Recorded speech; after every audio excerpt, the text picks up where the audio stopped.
This program is brought to you by generous donations from the community and sponsored by Stifel Financial.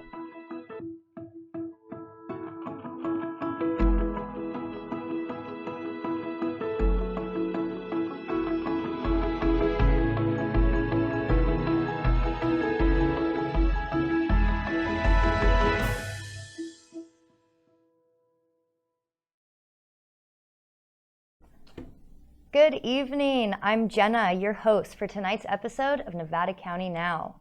Nevada County Now was created to provide the community with a wide variety of news and information, as well as highlight the amazing people and places we have here. If you would like to get involved as a writer, photographer, videographer, segment producer, or even a host, please check out the details at nevadacountymedia.org/NCN. Before we get into tonight's top stories and guests, let's check out a few things that have been happening around the community.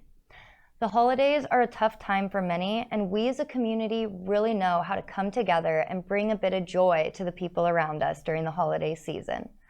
Throughout the months of November and December, we will be sharing many stories about what makes our community an amazing place during this time.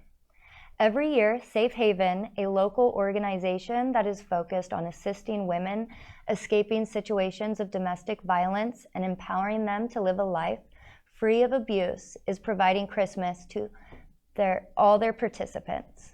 Those who would like to support this program may choose to adopt a child, a whole family, or even part of a family. And there's options for every budget. If you would like to participate but don't have time to shop, consider a financial contribution. You can choose how all of these funds are used. Please visit their website and give the wonderful gift of love to a needy individual or family. That's safehavenshare.org. Get ready for some dodgeball fun at Gold Country YMCA. The Fall Youth Dodgeball League is starting, and it's an exciting way for kids to stay active while developing teamwork and strategy skills. I know you're asking, why not dodgeball for adults? I'm sure we are all ready for that, but it's not here yet. It's just for the kids right now. This is a co-ed program for kids 1st through 6th grades, and it's on Saturdays, starting this November 8th at the Memorial Park Tennis Courts. Please visit the YMCA website for details and registration. That's www.ymcasuperiorcal.org. We wish all of our news in this community could be uplifting, but we know that's not always realistic. On November 4th at 10:22 p.m., a call was received by the Nevada County Sheriff's Office Regional Dispatch Center to report the shooting of a dog. A witness reported seeing a neighbor shoot and kill a dog with a shotgun. The dog was later determined to belong to the neighbor in the community, not associated with the shooter or 911 caller. Deputies responded to the residents of the 1400 block of Brooks Road in Grass Valley. The alleged shooter was not present upon the deputies' arrival. He was soon intercepted by animal control officers, where he was arrested for animal cruelty. He was transported without incident to Wayne Brown Correctional Facility. Based on the nature of the alleged crimes, deputies obtained a search warrant the same day. A shotgun was seized for evidence, along with spent and unspent shell casing. The investigation thus far has revealed, sorry guys, it's my first day, we're working out the bugs, no indication that the accused was under attack or immediate danger at the time of the incident. The witness noticed the dog was not acting aggressively. This case remains under investigation. Witnesses to the incident are encouraged to come forward with information. Tips may be made online anonymously by calling the Sheriff's Office at 530-265-1471 or visiting the link. This week, the NID Board of Directors announced the appointment of Earl Steffen of Lincoln to serve as Director for Division 4. Which includes portions of North Auburn and the Lincoln areas. The board unanimously approved the appointment of Steffens during its November 6 meeting. This appointment became necessary after Director Trevor Calder resigned on September 26. Steffens' term will expire in December 2026. And our top story is housing. It is a topic that we all know very well here in Nevada County. At a recent October 24th Nevada County Planning meeting, it was discussed and approved to add a new section to the zoning regulation in regards to tiny homes. To view the meeting recording, please visit the county's YouTube channel. In the motion by Commissioner McIntyre, he asks that we continue to work with environmental health to come up with some type of temporary holding septic system as a part of this ordinance, I believe. To put, which I would believe would go in section 12 or item 12 of the ordinance, recognition of the off-grid program. To come up with allowance for grouping. I would note that the ordinance does allow for grouping through that dwelling unit consistent with density, but we can highlight that. To encourage the board to have the county, including planning and the planning commission, to continue to look at other alternative housing types. And then for Commissioner Garst, changes specifically about the amount of gravel required under asphalt, which is 4 inches instead of 6, to allow for corrugated or corten steel siding. I think that's a pretty simple one. And then also to not require screening of mechanical on-the-ground equipment. Okay. Can we add standing seam siding as well? Thank you. Okay. Do we have a second? So that's my motion. I second. How do you vote? Commissioner Duncan? Yes. Commissioner McAteer? Yes. Commissioner Garst? Yes. And Chair Millman? Yes. So what's next? This will now go in front of the Board of Supervisors for their questions, comments, and hopefully approval. We will continue to monitor this story. We're going to take a short commercial break. Don't go away. There is plenty more in tonight's show. Thank you to Stifel Financial, proudly helping individuals pursue financial goals, businesses and organizations raise and protect capital, and communities offer a higher quality of life. To learn more, visit www.stifel.com.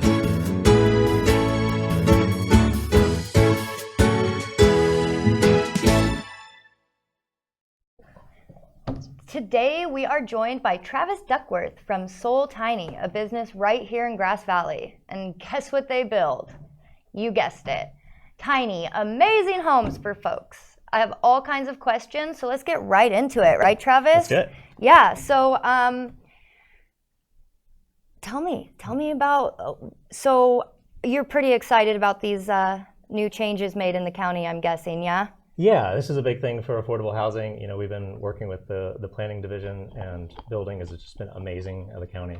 The Board of Supervisors a couple weeks ago put forward a 4-0 vote to promote this to the full board. So we should see that vote in the next month or so. And we'll see tiny houses being allowed to be lived in full time. Really? Up until this point, they've been considered to be RVs. Anything on wheels is an RV in Nevada County. Mm-hmm. And it's only legal to live in that for 90 days a year from April to October. And our homes are built like homes, they're insulated our homes, they're heated like homes. And this is going to allow them to be the main dwelling on a property. So you can get a rural piece of property and just put a tiny house on it and you're good to go. It can be an accessory unit. So if you already have a property with a house, this can be a secondary unit. And it can be used for cluster dwelling. So we can have multiple units on a property, which is something I'm super excited about because we're creating a co-housing, tiny house co-housing community. Right, and I've heard honestly a lot of interest in that in the community. Everybody's into it. So yeah, you think it's going to be a lot affordable, easier? Yeah. You know, and it doesn't, you know, we have an amazing group led by, you know, Tom Durkin and Sierra Roots really promoting for us to have RVs included in this housing ordinance. That's not going to happen. We have too many HOAs that are going to push back, and we're going to have too much to not see this through. But what this really does is, while it doesn't address the demographic of homeless or those experiencing homelessness or those at the lowest income brackets, for our people that are making our food, our baristas, our teachers, our nurses, for people that are that middle and lower middle class people that can't afford a $500,000 home, which is hard to find in Nevada County. It really is, yeah. For our retirees that are on fixed income, it's just a huge demographic that this is going to help. And so when we create this tiny house co-housing community, the numbers we're looking at are half market rates, and that's phenomenal. That is, and that's really hitting some really amazing, you know, parts of our community and keeping that here. Yeah, I'd say that's going to help, you know, families be able to stay in this community. Yeah. I think it's going to be really beneficial. Yeah, it's that's really exciting. That's so awesome. Thank you so much, Travis. Yeah, absolutely. Yeah. Yeah. Anything else you wanted to let us know? Yeah, I mean, I would love to just, like one of the things that we really do is, we were founded as I'm an old teacher, and the whole point for us is to benefit and boost this community and empower it. And so we have these big pillars that we work under, including, sustainable architecture. We teach people how to build their own homes and build them. Sustainable agriculture, we teach people how to grow their own food. And sustainable economics, how do we keep money in this community? And I think one of the coolest things we're working on right now is this co-housing community. And then we decided we wanted to have a couple of showroom pieces here at the shop or here in town, so people can come and see what we do. We do a little bit different than most builders. We do a very environmentally friendly, non-toxic tiny house, which you can't find, and that's for me to both promote that within the tiny house world, but also in the construction world in general. Right. And in that, we said, wow, we need to raise $200,000-$300,000, or we set our goal at $300,000. And this community, in 8 days, we raised $225,000 through microloans. And we did that so that people like you and me could give $500 or $50,000, and we give back 10% a year. And those people get to see that money stay in this community, and it gets to go through our local economy one more time. Wow. Which is one of the coolest things that I get to do, is how to keep money here, and not just send that off through Wells Fargo, Bank of America, which is where we were getting one of our loans from. That's so amazing. Yeah, it's going to be great for all the families and everybody here. Yeah. It sounds like you're doing a lot more than just the tiny homes, too. We're doing all kinds of things. We're doing so much stuff. We just, one of the big demographics I'd love to just highlight, there are so many wonderful people we're working with, but our local artists are one of the things that really keep this community so rich and alive, and why we love living here. Mm-hmm. And we're going to lose them as we have housing crisis coming up. And so we just partnered up with the Curious Forge and local artists to highlight them in some of our builds. So you may come out and see a tiny house, and you may not buy one, but you might buy Joanne's ceramics or John's, beautiful table or something like that. That's incredible. And so people, we can go check out your tiny houses. You got one in the showroom. We're building them right now. Awesome. So, we'll see them soon. Very cool. Travis, thank you so much. That was awesome. Very cool. It makes you want to dump the whole 200,000 square foot box home and simplify your life. Don't go away, folks, because we've got more right after the commercial break.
Hi, I'm Karen Lee Sharp, and I want to just say all our lives are very busy, yet hopefully never too busy to be awake and look around on a weekly basis and notice who in the community might need a little extra love.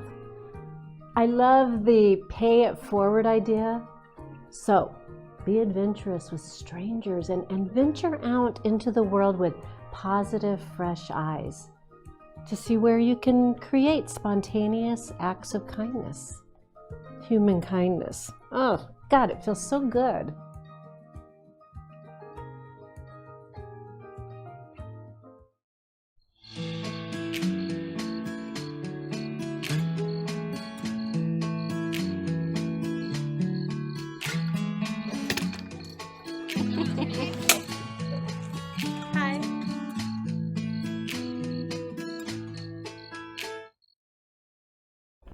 Alternative housing is a term that covers a broad category of homes that are designed and built outside of traditional single-family home models.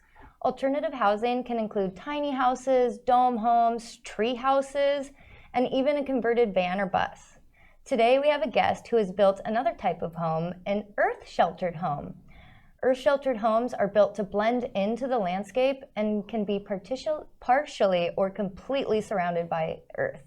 Think Hobbit.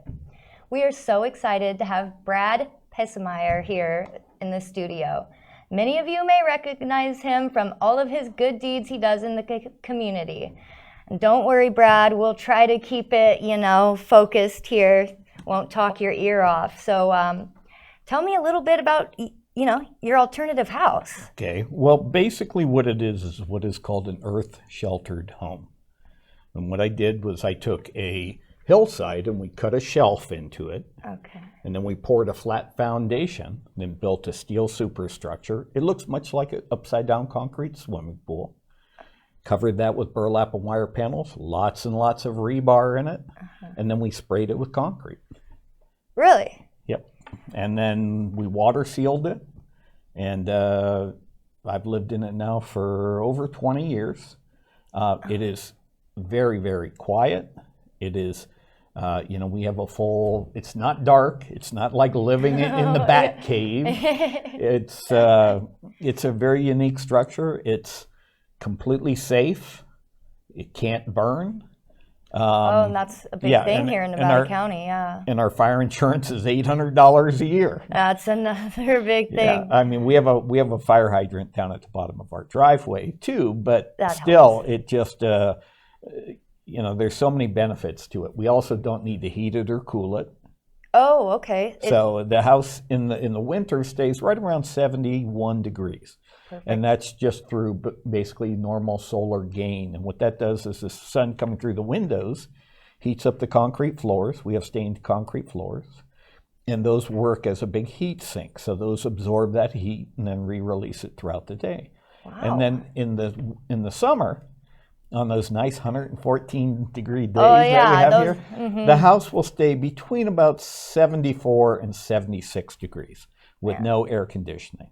So you're saving a lot of money there too, I would imagine. I figure we save about $1,000 a month. Wow. Just in heating and cooling costs. And are there any challenges that come with living in an alternative home?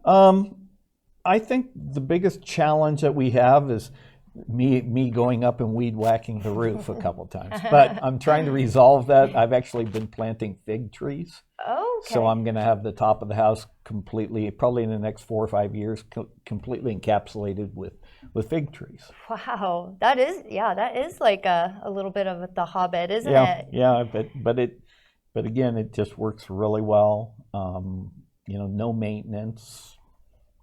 If you were, so what's the benefit then? Well, I mean, we've heard of all the benefits, saving money. What's your favorite part? I think my favorite part is it's just a neat place to live. It sounds like it, yeah. Yeah, I mean, and we have a big Bernese Mountain Dog, and he loves the place. He runs up on the top and sits up there and barks at it. But it's kind of funny because I've also gone out in the evenings. I heard one time I thought it was a woman screaming. And I went out with a flashlight and shined it up on our hill, up on top of the house. And there was a mountain lion sitting up on top of the house. Oh, yeah? And so I decided, okay, I'm going to go back inside. And so I started walking back in and I heard something. And I looked up and the mountain lion had moved its position. I kind of went, I'm going a little faster. So, but I mean, the neat things about it too are, like I said, the fire safety on it is incredibly important right now. Yeah, huge concern for sure. If you were going to do anything again, what would you do? Anything different? Would I build a different structure than that? No. No, you're happy with the structure. I mean, I look at several things. When I started doing the design work on this structure, I'm an engineer by trade. And originally I was going to do, I'm going to do a straw bale structure. But then when you realize the engineering requirements for the county, where basically you have to have a superstructure to hold up the roofing system, so all you're doing is using the bales then for filler material on the walls. Right. There's no advantage there.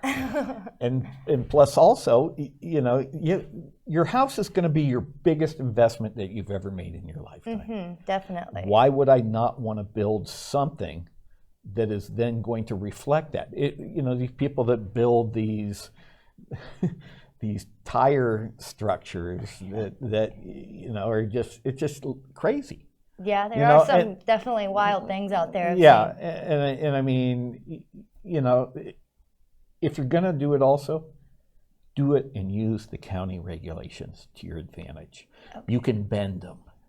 And that's exactly what I did when I built my house, because the county engineer didn't want to let me build it. He was afraid of snow load. Oh no, and But- no problems there, huh? Well, the engineering on this house could withstand a Hiroshima-sized atomic blast at a mile away. Let's hope that doesn't happen. But Yeah. I'm glad But- it can stand But that. I mean, you know, they were arguing with me over whether it would withstand snow load, and I mean, I have pictures of it with a 78,000-pound bulldozer pushing dirt back and forth across the top of the house, and I think it'll do all right. yeah, and I mean, you know, again, it's a really unique structure. If people want to take a look at it, or if they ever want to come over and I certainly see do. it, more than welcome. Just contact me and we'll set up a time. All right. Thank you so much for your time, Brad. And yeah, we're going to have to bring you in and ask you more questions about everything else you do in the community. But thank you so much for sharing. You're welcome. With the climate changing, alternative housing may be the right option for many. We must think outside the box, and in this case, literally, don't go away.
From the foothills of the Sierra Nevada, a new hero will emerge.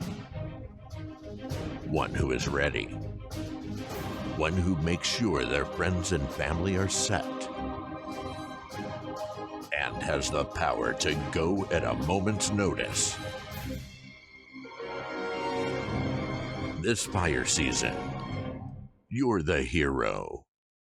We are Ready Nevada County. Up next is an incredible program right here in Nevada County by the local Soroptimist organization. The Soroptimist Live Your Dream Awards program is a unique education award for women who provide the primary financial support for their families. This award gives women the resources they need to improve their education, skills, and employment prospects. Today in the studio, we have Susan Ramison to tell us all about this program. Hi, Susan. Thank you so much for being here. Thank you for having me. Can you tell me a little bit about how your participants are chosen? Well, yes, I can go right to the Live Your Dream Award. Yes, our group, we raise money, and our belief is to give money to women to enhance their education. We feel in order for them to be successful, education is the key. Definitely. So Live Your Dream is one of my favorite programs in our group, because the women that apply have to be head of their household, number one. They have to be enrolled in school. Most of them are going back to school after years of not, for lots of reasons. And a lot of it is hardship reasons. A lot of them have been abused. They've been, a lot of alcohol or drug abuse. And so now they want to go back and improve their lives. So they apply for these awards. And we gave out 2 last year, and you'll hear from one of the recipients in a minute or two. And but yeah, that's what the Live Your Dream Award is. And that's where we fund part of our money. But we make our money with a garden tour every year, and we have the garden tour in May, and all the money goes back into the community, primarily to women and girls.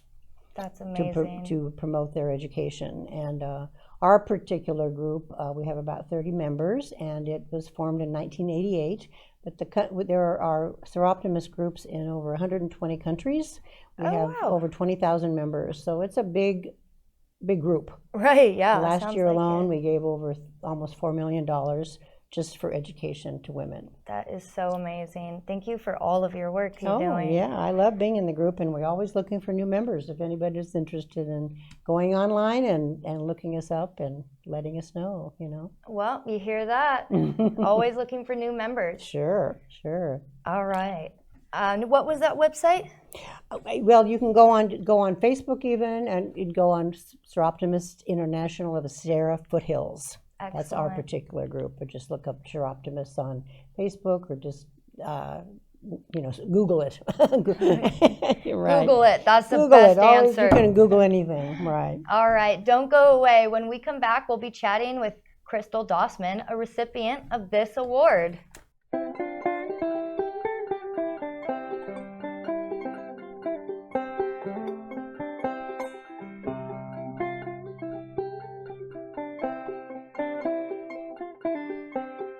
One of our goals as an agency is to bring that awareness that in our community there's still needs out there for firewood, especially in the senior population, and that as together as a community, we can meet that need. Each year gets a little harder and a little harder, but just seeing this, I feel like one of the lucky ones.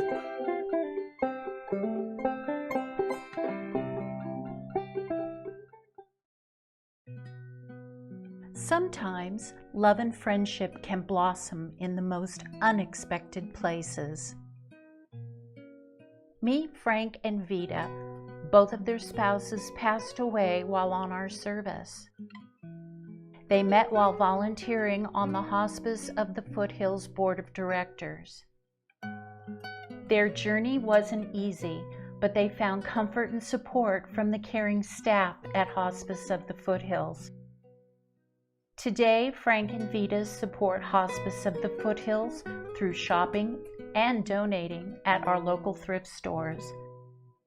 By volunteering and being community ambassadors for our mission to provide compassionate end-of-life care for patients, families, and the community.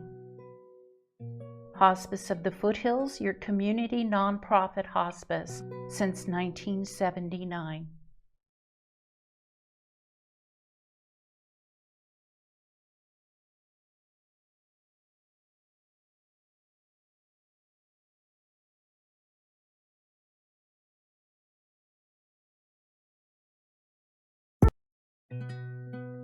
Sometimes love and friendship can blossom in the most unexpected places. Meet Frank and Vita.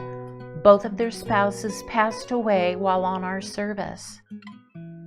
They met while volunteering on the Hospice of the Foothills Board of Directors. Their journey wasn't easy, but they found comfort and support from the caring staff at Hospice of the Foothills. Today, Frank and Vita support Hospice of the Foothills through shopping and donating at our local thrift stores. By volunteering and being community ambassadors for our mission to provide compassionate end-of-life care for patients, families, and the community.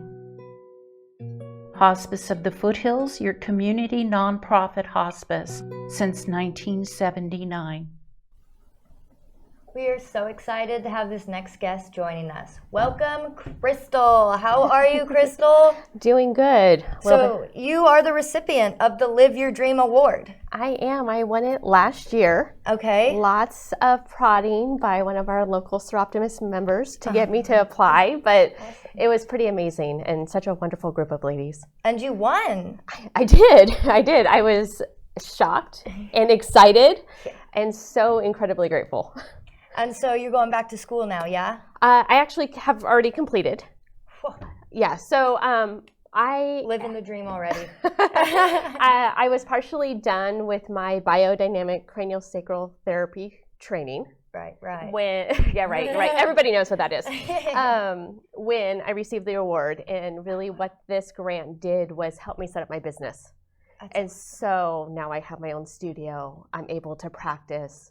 It really gave me the jump start to start the business that I want instead of going in blank. Right, totally. And yeah, so how did you went, you applied for it, and how did you go about doing that?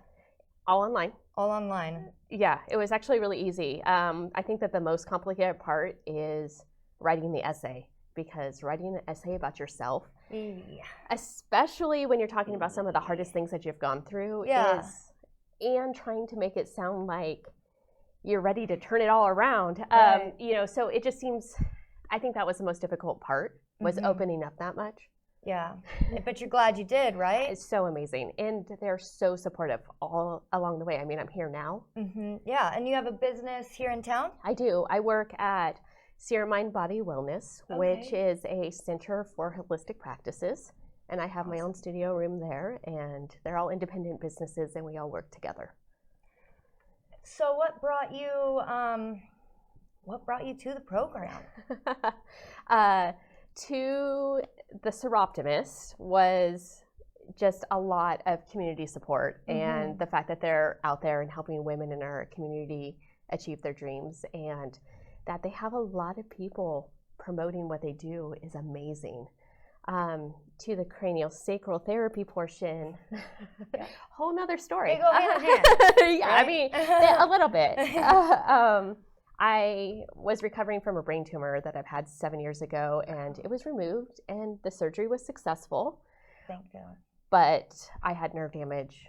I was unable to walk. I was having severe panic attacks. Just the recovery process was really, really long. And when I had my surgery, I had a newborn baby. Oh. And so she was growing up with a mom that couldn't walk to go get her and was by herself.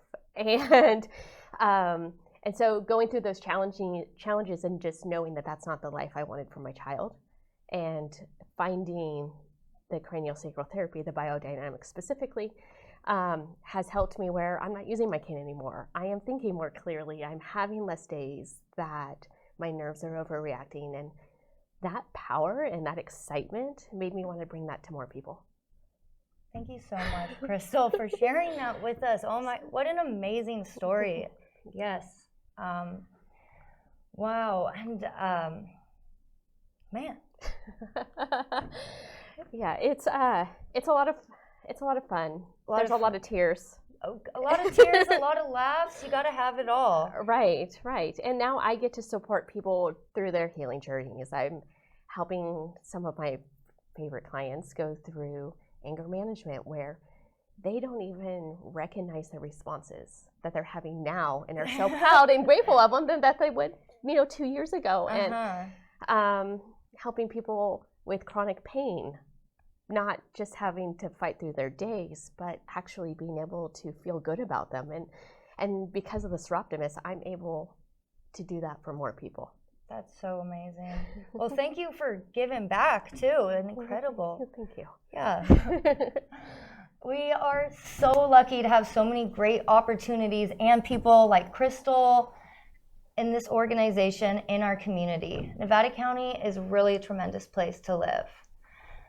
Well, folks, that does it for this episode of Nevada County Now. Remember to stay safe, take care of each other, and get out there and explore what this community has to offer.